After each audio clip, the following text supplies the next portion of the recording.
Hi everyone, welcome back to Emma Recaps. In this video, I am going to explain a movie called Down.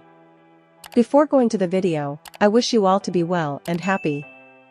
And don't forget to subscribe us. So, let's go to the video. On Friday nights, Jennifer is one of the last people left in the office. She's going to catch a plane to New York for the long weekend so she can spend Valentine's Day with her ex-boyfriend, so she thinks to write Sam an email, but she doesn't send it and plans a surprise. She doesn't want to miss her flight, so she grabs a bunch of candy and heads out the door of the workplace. A guy is getting ready to leave work at the same time. We don't know his name yet, so we will call Guy. Both of them have to wait at the same time for the elevator. Jennifer gets in on the 49th floor, and he gets in on the 42nd floor. The guy starts talking to her and making jokes right away. She answers, but she doesn't seem to care. When the elevator stops, all of a sudden, the guy shows her a drawing on the wall. Even though the electricity is on, nothing works. When he tries the keys and the alarm button, the guy tries to open the door, but that also doesn't work. They try waving at the fully working camera, but no one answers their calls. Also, because they are 4 stories underground, none of their phones work. Jennifer wants to know where the building's security is because she's afraid she'll miss her flight.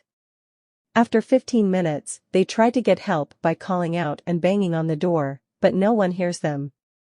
Guy thinks there might be a way out, so he lets Jennifer climb awkwardly onto his shoulders, and they look at the ceiling of the elevator.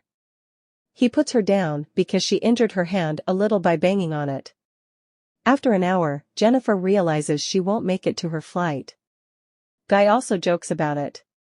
She just curses at everything and everyone to make the mood better. They finally talk to each other nicely. Jennifer's thermos doesn't have any water in it, so the guy gives her his, but they joke that they should open the bottle of wine he was carrying. Both of them laugh when they realize they have bottle openers in their bags. She won't drink his wine, but she'll drink his water to make up for the fact that they didn't have any real food. Jennifer gives Guy some Candice. The guy says that they should save their rations because they might have to stay there until Tuesday. Jennifer has to pee now, but she's too embarrassed to do it in front of a guy, so she tries hard to hold it in. He tells her to go stand over his coat in the corner, but she refuses. The guy suggests that she use the thermos to do the job, and she tells him to shut his eyes and put his hands on his ears. Guy starts to sing, and she finally finishes peeing. She then adds more to the drawing on the wall of the elevator. They play a game and start talking about things that are more personal. Guy tells her that he doesn't look for anyone because he is so focused on his job. Jennifer says that she has a surprise in mind for someone in New York. A guy opened the bottle of wine and gave it to her. They try to draw each other to keep themselves busy and get closer. A guy tells her that he had seen her. He didn't say that before in the office building because he didn't want to sound like a stalker and make her feel bad about himself. He thought she would be upset, but she isn't. She laughs about it, to be exact. When they're done, they show each other what they've drawn. His portrait is more serious than hers, which is more funny. Jennifer apologizes and takes a picture of the drawing, saying that if they stay alive, she'll use it as her profile picture. Then they talk about food, and since they're both hungry, she asks the guy to change the subject. He goes through a list of things, and she chooses to talk about making love. She gets up, turns, and walks away. She turned the camera on him and asked him the best moment when he had sex with a girl. The dirtiest guy is kind of shy, so she starts by telling her story. Jennifer tells him about a college boyfriend she broke up with and the time they sex in a library together. Guy still doesn't want to play when it's his turn. He doesn't think he has an interesting story to tell, so he doesn't. Jennifer tells him to do makeup. One guy talks about a hot girl who wanted to hang out with him at a work picnic. He says they got drunk, got in the car, and she started taking off her clothes while he was driving. Guy starts acting strange and uncomfortable again. He tells Jennifer that he got excited and had to stop. He says sorry because he thinks he went too far, but she says it's okay. He walks up to her awkwardly, kisses her, and then starts to take off her clothes. He then tells her he could fall in sex with her. Jennifer tells him she wants to be with her ex-boyfriend again. That's why she wanted to surprise him in New York and fix everything. She disagrees with the guy and thinks that even though they had a fun time together, they should just keep things casual because she really has something with her ex. Jennifer tells him the truth about how she feels. Guy, on the other hand, thinks they have something in common and that her ex didn't deserve her. She gets angry because it's obvious that she still loves him, and when they get off the elevator, they'll just go back to their own lives. Guy keeps saying they were meant to be together, and he starts crying because he feels alone. Even though they are in the same box, something in him changes all of a sudden, and Jennifer can feel it happen. Guy starts to tell her what's really going on. He lied about where he worked. The man tells her that he didn't just see her, but that he was attracted to her. He did see her every day at work. He pulls out his phone and shows Jennifer that it has pictures of her on dates and times when they were taken. He even has a video of her getting into the elevator. Jennifer is afraid. He tells her that he is, in fact, a security guard and that no one ever notices people like him. He gets mad, even though he works at the front desk. She didn't even know who he was. He believes that he knows her better than her ex and tells her that all of what happened tonight was planned by him.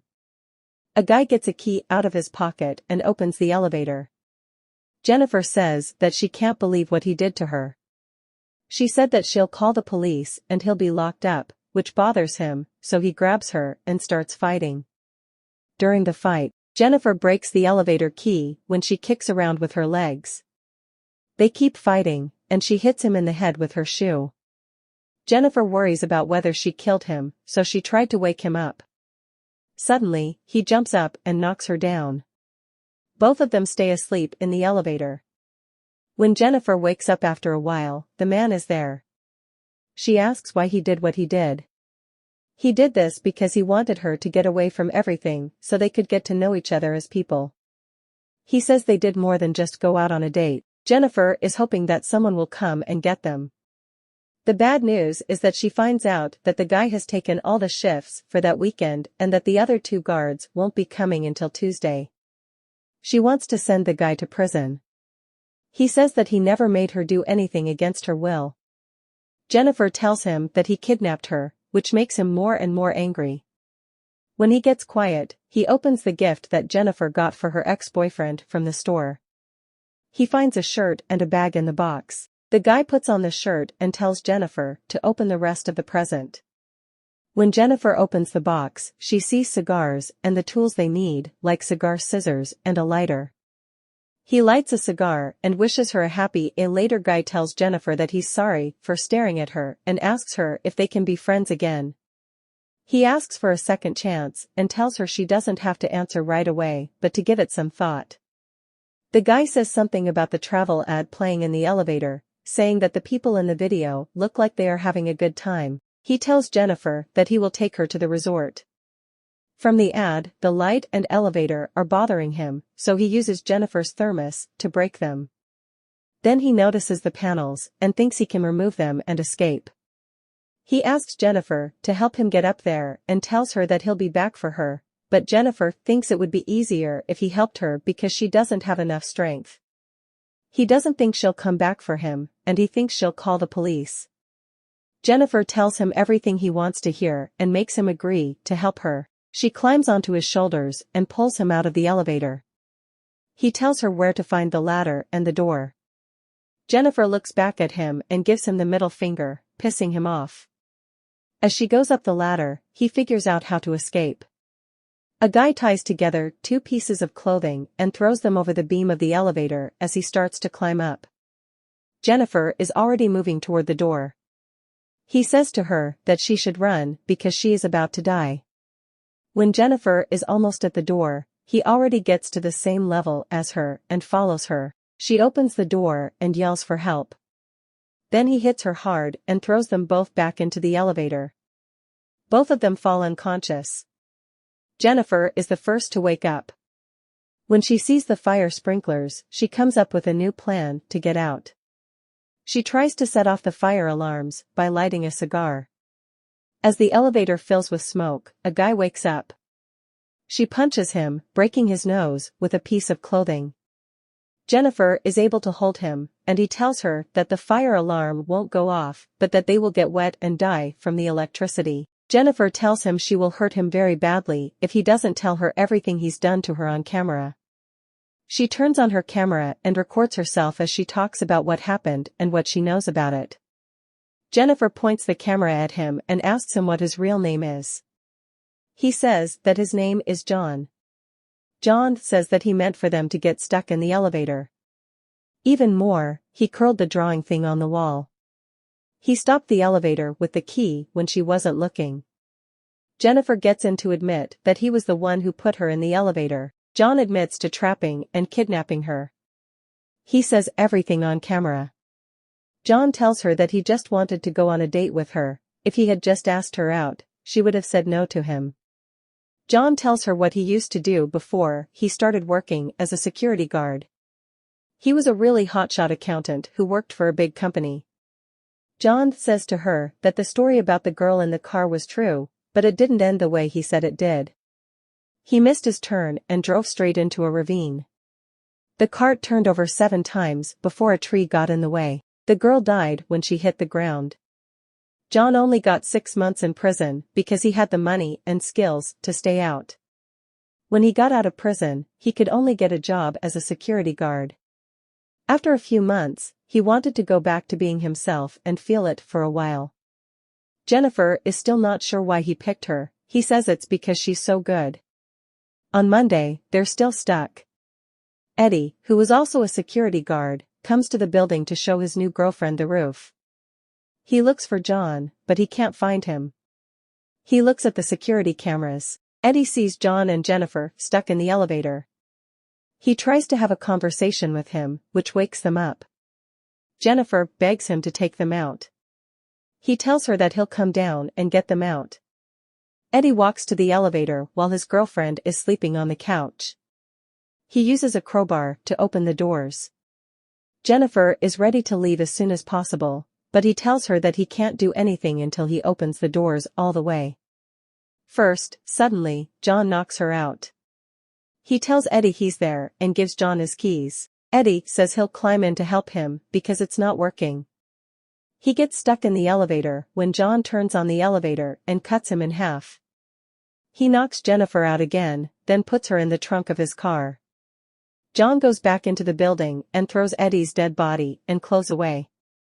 He cleans himself up and puts on his uniform while slipping a cigar into his pocket. John deletes all of the videos from the security cameras when he gets to the front desk. When Eddie's girlfriend wakes up, John kills her and puts her in the shaft. John gets in his car and drives Jennifer to a place where she won't be seen. He pours gasoline into a dumpster to prepare. John tells Jennifer before he opens the trunk that he still likes her and that it's too bad they can't be with each other. Jennifer acts as if she is dead when John goes to the trash can. She hits him on the head, gets in the car, and drives away.